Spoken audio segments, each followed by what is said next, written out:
The easiest thing when the offense isn't doing well is just to look at the quarterback, and that very well may be the change that they make during the bye week. But you have to wonder, and if you can answer this, that'd be great. What is Alan Bowman's leash? Like, if they're going to decide to make a quarterback change, do you foresee that happening this week? Do you foresee it happening after the bye? How much more room for error do you think Alan Bowman has before we look at the Zane Flores? Well, I think historically Mike Gundy is more loyal to his guys than you see most quarterback or most coaches across the country. I will say typically, and this is not I'm not reporting that I'm necessarily expecting or have heard that this will happen, but typically, if quarterback changes come, bye weeks are a great opportunity. We asked Mike Gundy about Zane Flores this week, and he said, his big thing is Zane Flores can't get those reps in practice. He said, what are you going to give him reps in practice? When there's plenty of reps during the bye.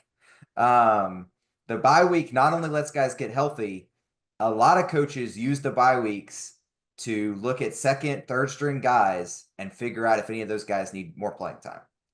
I've covered a lot of coaches across the country. That's a pretty common thread. Mhm.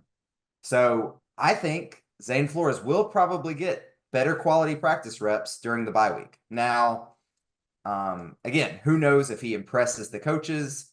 Maybe the coaches have already made up their mind that they're going to give him some packages or maybe give him a start. Who knows?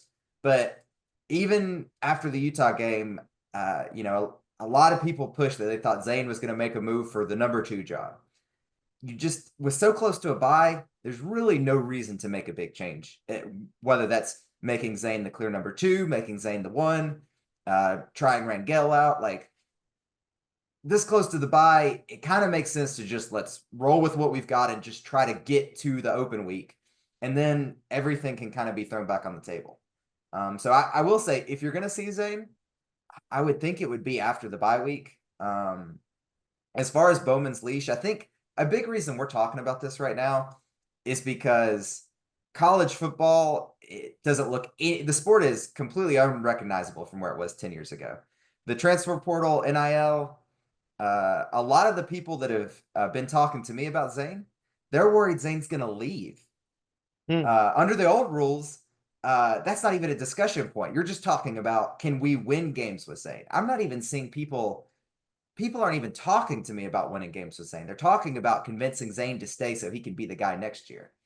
And I will say, Mm. I do think eventually it's going to get to that point, whether Gundy wants to go with that or not. You do have to think about roster construction.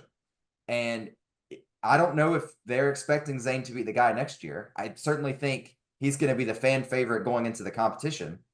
But if you think Zane has a significant chance to be your starting quarterback next year, you have to keep him from leaving.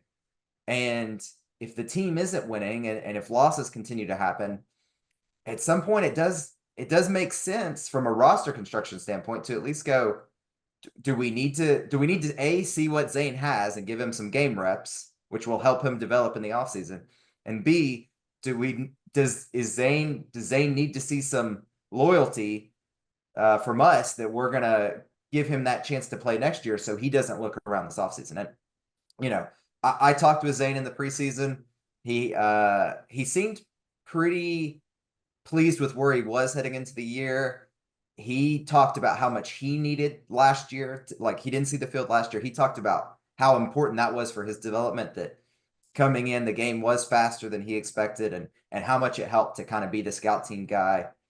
But, now Zane didn't tell me I have to play this year, I'm going to go. But if you just look around, a lot of college players do have that mindset, and that's especially true at the 100%. quarterback level. So.